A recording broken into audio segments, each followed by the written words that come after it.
Hello students, स्वागत है आपका अपने चैनल एमजीएम कैरियर इंस्टीट्यूट में। तो स्टूडेंट्स, हमने थर्मोडायनेमिक्स कंप्लीट कर लिया है। आज हम एक नया चैप्टर थर्मोकेमिस्ट्री के बारे में बात करेंगे। थर्मोकेमिस्ट्री एक थर्मोडायनेमिक्स का ही पार्ट है। इसमें हम एंथैल्पी, जितनी भी तरह की एंथैल्पी होती है रिएक्शन से रिलेटेड, उस सारी के बारे में स्टडीज़ में हम करते हैं। ओके स्टूडेंट्स, तो आइए। और उससे पहले अगर आपने हमारे चैनल को सब्सक्राइब नहीं किया है तो जल्दी से सब्सक्राइब कर दें, और हाँ, बेल आइकन को प्रेस करना ना भूलें ताकि आपको हमारे डेली लाइव लेक्चर्स का नोटिफिकेशन सबसे पहले मिले। ओके स्टूडेंट्स, तो आइए हम बात करते हैं आज थर्मोकेमिस्ट्री। नया चैप्टर है हमारा थर्मोकेमिस्ट्री। इसमें हम मेनली किसके बारे में स्टडी करते हैं? डेल्टा एच, एंथैल्पी में चेंज, है ना, एनर्जी। तो सबसे पहले मुझे थर्मोकेमिकल रिएक्शंस के बारे में पता होना चाहिए। सबसे पहला टॉपिक हमारा यही है, थर्मोकेमिकल रिएक्शंस। थर्मोकेमिकल रिएक्शंस वो रिएक्शंस होती हैं जिनमें जो रिएक्टेंट एंड जो प्रोडक्ट होते हैं उनकी फिजिकल स्टेट होती है, और रिएक्शंस होती हैं एक तो मेनली तो ये उनकी फिजिकल स्टेट प्रेजेंट होती है, और उससे रिलेटेड जो एनर्जी में चेंज आता है, हीट चेंज आता है, वो भी सारा उसमें दिया हुआ रहता है। उन सबको हम क्या बोलते हैं? Thermochemical reactions. तो reaction which represent physical state and heat change related with substance known as thermochemical reaction. तो इस तरह की रिएक्शंस को हम थर्मोकेमिकल रिएक्शंस बोलेंगे। ठीक है, नेक्स्ट आता है अपना types of reaction. Types of reaction में फर्स्ट है एंडोथर्मिक रिएक्शन, है ना। एंडोथर्मिक रिएक्शन ऐसी रिएक्शंस या ऐसे प्रोसेस जिसमें हमें हीट की आवश्यकता होती है, मतलब हीट जिसमें यूज़ होती है या हीट एब्जॉर्ब होती है, ऐसा बोल सकते हैं, उनको बोलते हैं अपन एंडोथर्मिक रिएक्शन। तो जो डेफिनेशन होगा ये होगा, reaction in which heat is absorbed. ठीक है, हीट एब्जॉर्ब हो रही है वहाँ पे, क्या होगा? Endothermic reaction. इसको लिखने के 3 तरीके हैं स्टूडेंट्स। ठीक है, सबसे पहले पहला वाला तरीका, ए प्लस बी, ये रिएक्टेंट है, इससे सी बन रहा है। ठीक है, या तो हमें ऐसे लिखा हुआ हो direct, delta H plus Q joule. Endothermic reaction के लिए जो एंथैल्पी में चेंज होता है वो ग्रेटर देन 0 रहता है, इसलिए यहाँ पे क्या आएगा? पॉजिटिव। ठीक है, या फिर ये रिएक्टेंट साइड में लिखी हुई रह सकती है एनर्जी। रिएक्टेंट साइड में लिखी हुई है, इसका मतलब क्या हो रही है? यूज़ हो रही है, तो जहाँ पे यूज़ होती है वो एंडोथर्मिक रिएक्शन होती है। या फिर इसको उठा के मैं सी के साथ में लिख दूँ तो ये हो जाएगा A plus B C minus Q joule. इन तीनों तरीक़ों से हम एंडोथर्मिक रिएक्शन को लिख सकते हैं। ठीक है, अब जो डेल्टा एच रिएक्शन होता है वो होता है H product minus H of reactant, मतलब प्रोडक्ट की एनर्जी माइनस रिएक्टेंट की एनर्जी। ठीक है, अब एंडोथर्मिक के लिए डेल्टा एच रिएक्शन क्या होगा? Greater than 0। इसका मतलब ये वाली टर्म भी क्या होगी? Greater than 0। इसको ग्रेटर देन 0 कर दिया, तो यहाँ से मुझे पता चला कि H of product H of reactant के लिए ज़्यादा होगा किसमें? एंडोथर्मिक रिएक्शन में। और जिसकी एनर्जी ज़्यादा होती है स्टूडेंट्स, उसकी स्टेबिलिटी होती है कम। तो यहाँ पे जो स्टेबिलिटी होगी प्रोडक्ट की वो कम होगी, और रिएक्टेंट की स्टेबिलिटी क्या होगी? ज़्यादा होगी। ओके, नेक्स्ट है एक्सोथर्मिक रिएक्शन। एक्सोथर्मिक रिएक्शन मतलब जिसके लिए heat change negative, less than 0। ठीक है, और जिसमें हीट रिलीज होती है, हीट बाहर निकलती है, उनको बोलते हैं अपन एक्सोथर्मिक रिएक्शन। इसको लिखने भी की 3 तरीके हैं। पहला, रिएक्शन लिखी हो और डायरेक्ट उसके बारे में बता रखा हो, नेगेटिव में हीट निकल रही है। ठीक है, या फिर ए प्लस बी और प्रोडक्ट साइड में लिखी हो, क्योंकि हीट निकल रही है तो प्रोडक्ट साइड में निकलेगी। और इसको उल्टा करके लिखें तो इधर आ जाएगा A plus B minus Q से सी बन रहा है। अब इसके लिए डेल्टा एच नेगेटिव है तो H product minus H reactant क्या होगा? Less than 0।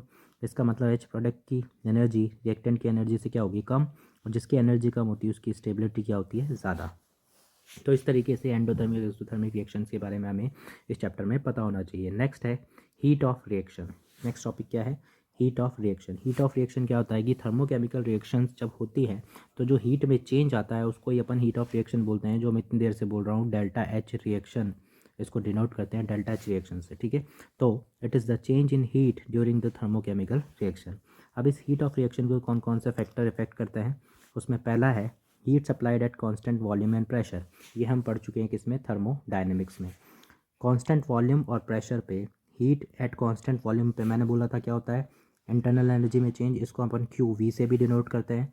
और हीट एट कांस्टेंट प्रेशर पे जो हीट होती है उसको अपन क्या बोलते हैं? एंथैल्पी में चेंज, और इसको अपन क्यू पी से भी डिनोट करते हैं। तो कांस्टेंट वॉल्यूम और कांस्टेंट प्रेशर का फ़र्क पड़ता है। Constant volume and constant pressure पे हीट अलग अलग होती है। ठीक है, नेक्स्ट आता है physical state of reactant and product. Reactant and product की जो फिजिकल स्टेट है उससे भी डिपेंड करता है। जैसे कि पहली रिएक्शन मैंने देखी है, H2 प्लस 1/2O2 से H2O लिक्विड बन रहा है, और दूसरी रिएक्शन में H2O गैस बन रहा है।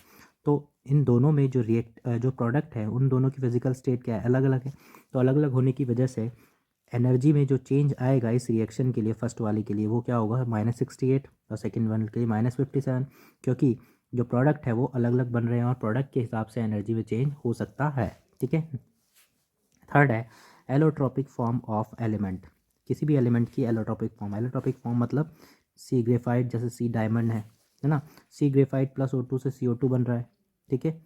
ये पहली रिएक्शन, इसके लिए डेल्टा एच कुछ ये होगा -393, और सी डायमंड प्लस O2 से CO2 बन रहा है, और दोनों ही क्या है, कार्बन के फॉर्म है, और इसके लिए डेल्टा एच कितना होगा, -395 किलो जूल। तो जब रिएक्टेंट बदल जाते हैं या एलोट्रोपिक फॉर्म भी आ जाती है तब भी एनर्जी में चेंज अलग अलग आता है। तो ये भी एलोट्रोपिक फॉर्म भी एनर्जी चेंज को इफेक्ट करती है।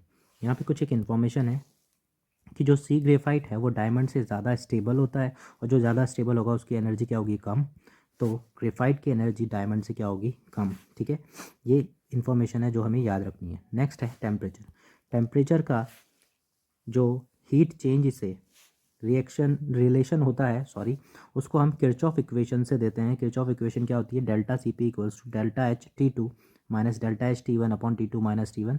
एंड ये तो प्रेशर के लिए था, और वॉल्यूम के लिए पूछे तो delta CV equals to delta T2 minus delta T1 upon T2 minus T1। Delta T2 जो है T2 टेम्परेचर पे एंथैल्पी चेंज है, और डेल्टा T1 जो है T1 टेम्परेचर पे एंथैल्पी चेंज है, ठीक है। तो टेम्परेचर और एंथैल्पी को इस तरीके से रिलेट किया हुआ है, इसको बोलते हैं Kirchhoff equation.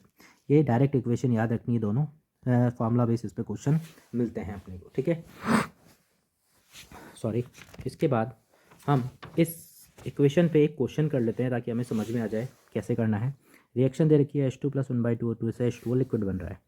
If delta H at 25 degree Celsius, 25 degree Celsius पे -63.8 है, और पूछा है 100 डिग्री सेल्सियस पे कितना हीट ऑफ रिएक्शन होगा, मतलब डेल्टा T2 हमसे पूछा है, और मोलर हीट कैपेसिटी दिया हुआ है हमें किसका, कांस्टेंट प्रेशर पे, मतलब CP दे रखे हैं हमें सारे H2O2 एंड H2O का रिस्पेक्टिवली 11, 7 एंड 13.5, ठीक है। तो सबसे पहले मुझे क्या करना है, डेल्टा CP निकालना है। डेल्टा CP क्या करेंगे, प्रोडक्ट माइनस रिएक्टेंट। प्रोडक्ट क्या है, H2O के लिए कितना दे रखा है मुझे, 13.5, ये तो हो गया प्रोडक्ट, माइनस रिएक्टेंट।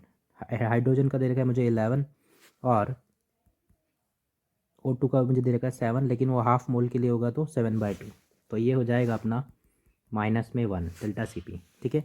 अब बस फॉर्मूला लगाना है, डेल्टा CP, डेल्टा T2 तो मुझे निकालना है 100 डिग्री सेल्सियस पे, minus delta T1 68.3 equals to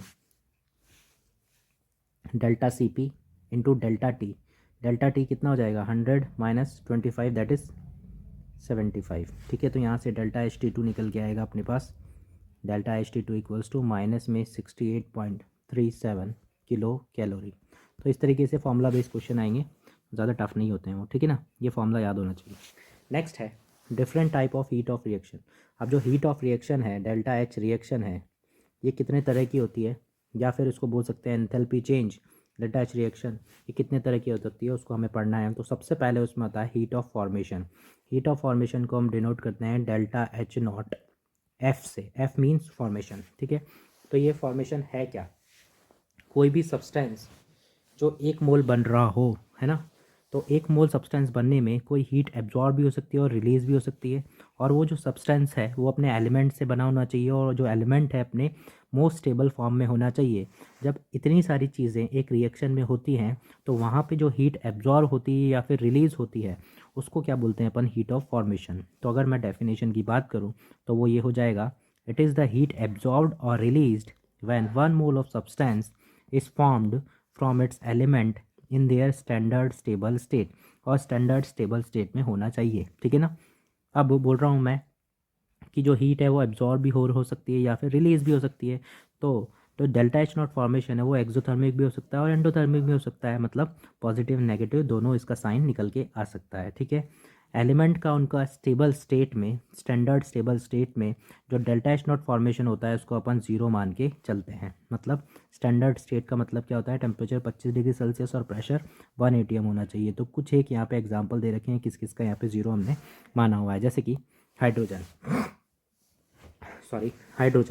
gas, इसका 0 होगा, delta H0 formation, O2 gas 0, लेकिन O गैस आ गया तो 0 नहीं होगा क्योंकि ये स्टैंडर्ड स्टेट में नहीं है। CO2 gas not 0, H2O gas not 0, O3 इसका भी नॉट 0 होगा, है ना। Cl2 गैस नॉट 0, लेकिन Cl2 liquid sorry, Cl2 gas zero होगा लेकिन Cl2 लिक्विड नॉट जीरो होगा क्योंकि ये स्टैंडर्ड स्टेट नहीं है, ये है स्टैंडर्ड स्टेट, ठीक है।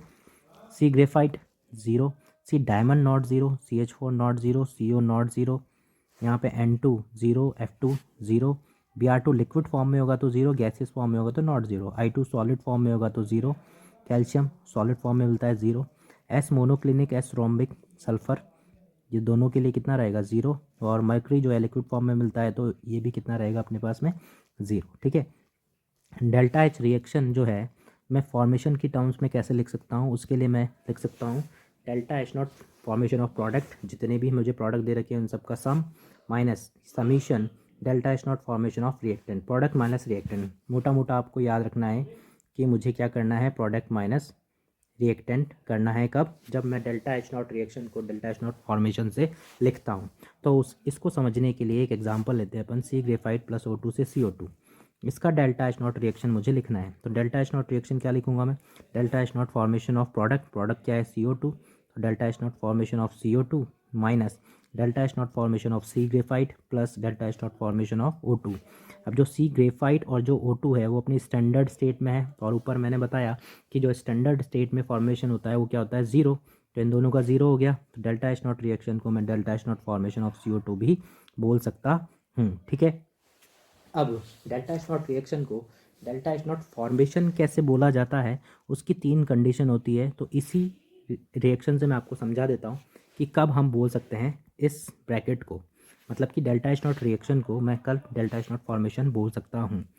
कैसे, उसकी तीन कंडीशन है। पहली कि जो प्रोडक्ट है वो 1 मोल बनना चाहिए, प्रोडक्ट 1 मोल बनना चाहिए, ठीक है, तो 1 मोल बन रहा है। दूसरा, प्रोडक्ट जो है वो अपने एलिमेंट से बना हुआ होना चाहिए, ठीक है, इसके एलिमेंट कौन से हैं, CNO, तो सी ग्रेफाइट एंड ऑक्सीजन से बना हुआ है। और तीसरा, जो एलिमेंट हैं वो मोस्ट स्टेबल स्टेट में होने चाहिए, तो सी ग्रेफाइट और O2 ये गैस फॉर्म में है, तो ये मोस्ट स्टेबल फॉर्म में है, तो हम डेल्टा एच नॉट रिएक्शन को delta H not formation of something compound बोल सकते हैं, ठीक है। ये तीनों जो है होनी चाहिए उसके अंदर कंडीशन, ठीक है ना। तो जैसे कि इससे रिलेटेड एक क्वेश्चन है वो करते हैं, इसमें पूछा है कि किस रिएक्शन में हम डेल्टा एच नॉट फॉर्मेशन को डेल्टा एच नॉट रिएक्शन के बराबर लिख सकते हैं, ठीक है। तो मुझे बताना है इन चारों ऑप्शन में से कि कौन सा ऐसा आंसर होगा। तो देखो, पहला नाइट्रोजन, पहला तो इसलिए गलत है, पहला नहीं होगा। क्यों गलत है, क्योंकि जो बनने वाला प्रोडक्ट है वो 2 मोल बन रहा है, जबकि कितना बनना चाहिए, 1 मोल ही बनना चाहिए, तो पहला गलत हो गया। दूसरा भी गलत है, क्यों, देखो बनने वाला प्रोडक्ट है वो तो 1 मोल बन रहा है, लेकिन क्या ये इसके एलिमेंट से बना हुआ है, हाँ बना हुआ है एलिमेंट से, लेकिन जो एलिमेंट है, तीसरा इसमें पॉइंट पूरा नहीं हो रहा है, जो एलिमेंट है वो अपने स्टेबल फॉर्म में नहीं है, क्योंकि जो I2 है वो गैसियस फॉर्म में है और I2 सॉलिड फॉर्म में स्टेबल होती है, इसलिए इसकी वजह से ये यहाँ पे जो है आंसर नहीं होगा, ठीक है। और इसमें इसकी वजह से, नेक्स्ट देखते हैं, 1 मोल बन रहा है, ठीक है, अपने एलिमेंट से बना हुआ है, ठीक है, और एलिमेंट भी मोस्ट स्टेबल फॉर्म में है, तो इसका मतलब इसमें हम डेल्टा एच नॉट रिएक्शन को डेल्टा एच नॉट फॉर्मेशन कह सकते हैं, ठीक है। दूसरा वाला और इसके बाद चौथा देखते हैं, 1 मोल बना हुआ है, क्या ये अपने एलिमेंट से बना हुआ है, नहीं, ये एलिमेंट नहीं है, तो इसकी वजह से ये वाला हो गया गलत। तो अपना आंसर क्या आएगा, आंसर आएगा अपना C ऑप्शन, ठीक है। तो ऐसे हमें देखना है कि डेल्टा एच नॉट फॉर्मेशन को डेल्टा एच नॉट रिएक्शन के बराबर कब लिख सकते हैं। Next question, CO2 plus H2 से CO प्लस H2O रिएक्शन दे रखी है हमें, और बोल रहा है delta H not formation of CO, CO2 and H2 is this and this respectively, find delta H not reaction. तो again delta H not reaction को कैसे लिखूंगा मैं, delta H not reaction equals to summation delta H not formation of product minus summation delta H not formation of reactant, ठीक है। Product क्या है, CONH2, ठीक है, तो डेल्टा एच नॉट रिएक्शन जो है वो आ जाएगा CONH2 का कितना होगा, माइनस में 26.4 माइनस में 57.8, ये हो गया, माइनस प्रोडक्ट में H2 उसका तो ज़ीरो हो जाएगा, CO2 बचेगा ओनली, कितना है वो, माइनस में 94.1 प्लस में 0, ठीक है। तो यहाँ से डेल्टा एच नॉट रिएक्शन अपने पास निकल के आएगा कितना, 9.9, किलो कैलोरी, ये अपना आंसर निकल के आ जाएगा। ठीक है, प्रोडक्ट माइनस रिएक्टेंट करना है सीधा सीधा अगर दे रखा हो तो। अब जैसे मान लो 3 रिएक्शन दे रखी है हमने और पूछा है delta H not formation of CO2, तो मुझे पहले CO2 की फॉर्मेशन की रिएक्शन लिखनी पड़ेगी। तो CO2 का जो फॉर्मेशन है वो 1 मोल बनना चाहिए, अपने एलिमेंट से बना हुआ होना चाहिए। अब मैं बार बार सी ग्रेफाइट नहीं लिखूँगा, ठीक है, और जो स्टेबल फॉर्म में होने चाहिए। तो ये इसकी रिएक्शन है, मतलब मुझे करना क्या है, इन तीनों रिएक्शन की मदद से ये वाली रिएक्शन मुझे बनानी है। तो क्या करूँ मैं, यहाँ पे देखो CO2 इस साइड में दिख रहा है मुझे, इसी साइड में, तो मैं क्या करता हूँ इन तीनों रिएक्शंस को ऐड कर देता हूँ। इन तीनों रिएक्शन को एक बार लिखूँ H2O प्लस C, इससे CO प्लस H2 बन रहा है, CO प्लस 1/2 O2 से CO2 बन रहा है, और यहाँ H2 प्लस 1/2 O2 से H2O बन रहा है। अब मैं क्या करूँ, इन तीनों रिएक्शन को अगर ऐड कर देता हूँ तो ये चीज़ कैंसिल हो गई, ठीक है, CO कैंसिल हो गया और हाइड्रोजन कैंसिल हो गया, बचा क्या, C plus 1/2 O2 and 1/2 O2 O2, इससे बना CO2। तो मुझे यही रिएक्शन तो चाहिए थी। इसका मतलब मुझे इन तीनों रिएक्शंस के लिए जो एनर्जी दे रखी है 131 किलो जूल, इसके लिए दे रखा है माइनस में 282 किलो जूल, और यहाँ दे रखा है माइनस में 242 किलो जूल। इन तीनों को मुझे ऐड करना है, मुझे डेल्टा एच नॉट रिएक्शन अगर चाहिए तो delta H not reaction equals to कितना हो जाएगा, 131 माइनस 282 माइनस में 242, तो ये हो जाएगा delta H not reaction equals to minus में 393 किलो जूल। और यही किसके बराबर हो जाएगा, delta H not formation of CO2। मैंने पहले करके बताया है, क्योंकि कार्बन और ऑक्सीजन का तो ज़ीरो हो जाता है, बचता क्या है, ओनली CO2, तो यही अपना आंसर हो जाएगा। ठीक है, नेक्स्ट देखते हैं। नेक्स्ट हमें दे रखा है CaO प्लस H2O, इससे CaOH2 बन रहा है, इसके लिए डेल्टा एच माइनस एक्स दे रखा है। इस रिएक्शन के लिए delta H minus why they रखा है, और इस रिएक्शन के लिए डेल्टा एच माइनस जेड दे रखा है। मुझे पूछा है फॉर्मेशन ऑफ CaOH2, तो CaOH2 का फॉर्मेशन लिखना पड़ेगा मुझे। तो ये 1 मोल बनना चाहिए, अपने एलिमेंट से बना होना चाहिए। तो एलिमेंट क्या क्या है इसमें, CO plus O2 plus H2। ठीक है, अब मुझे इन तीनों की मदद से ये रिएक्शन बनानी है। तो कैसे करूँगा मैं, मुझे CaOH2 देखो इस साइड पे चाहिए, तो इस साइड पे, ये इसी साइड पे है। CaO2 एंड H2 मुझे इस साइड पे चाहिए, तो Ca इधर ही है लेकिन O2 इस साइड में है। तो दूसरी वाली रिएक्शन को मुझे उल्टा करना पड़ेगा, है ना, सॉरी ये यहाँ पे थोड़ा सा चेंज है, प्लस वाई दे रखा है। दूसरी वाली रिएक्शन को मुझे उल्टा करना पड़ेगा, तो मैं पहली वाली रिएक्शन को सेम लिख देता हूँ, CaO प्लस H2O, इससे CaOH2। ठीक है, और दूसरी वाली रिएक्शन को जब मैं उल्टा करके लिखूँगा तो मैं लिखूँगा 2H2 प्लस O2 से 2H2O। ठीक है, और जब मैं इसको उल्टा करता हूँ तो उसकी एनर्जी का जो साइन है वो बदल जाएगा, ये तो माइनस एक्स ही रहेगा, ये हो जाएगा प्लस में वाई। ठीक है, और सेकंड वाली रिएक्शन को मैं ऐसे लिख देता हूँ, CO प्लस 1/2 O2 से CaO, तो ये हो जाएगा माइनस में Z। ठीक है, अब देखो मुझे यहाँ O2 और H2 चाहिए, लेकिन O2 में है 1/2 आ रहा है ना, और H2 में 2 आ रहा है, तो मुझे H2 से 2 हटाना पड़ेगा। तो मैं क्या करूँ, इस रिएक्शन को 1/2 से मल्टीप्लाई कर देता हूँ। 1/2 से जब मैं मल्टीप्लाई कर दूंगा तो ये कितना हो जाएगा, y/2। ठीक है, और अब मैं कर देता हूँ इनको ऐड। इनको जब मैं ऐड करूँगा तो देखो ये CaO तो कैंसिल हो गया, 2 से 2 H2 बचा इधर, है ना, और क्या बचा, ऑक्सीजन, एन यहाँ पे 1/2 O2 बचा, है ना, और ये 2H2 और ये वाला H2 और ये वाला H2 कैंसिल हो गया, तो बचा क्या, only H2 and Ca plus H2 plus O2, क्योंकि यहाँ से ये 1/2 इससे मल्टीप्लाई होगा तो 1/2 प्लस 1/2 1 हो जाएगा, तो ये बच गया इधर CaOH2। तो यही तो मुझे रिएक्शन चाहिए थी, ये रिएक्शन चाहिए। तो इसका जो डेल्टा एच नॉट रिएक्शन आएगा वो कितना आ जाएगा, minus X minus Y by 2,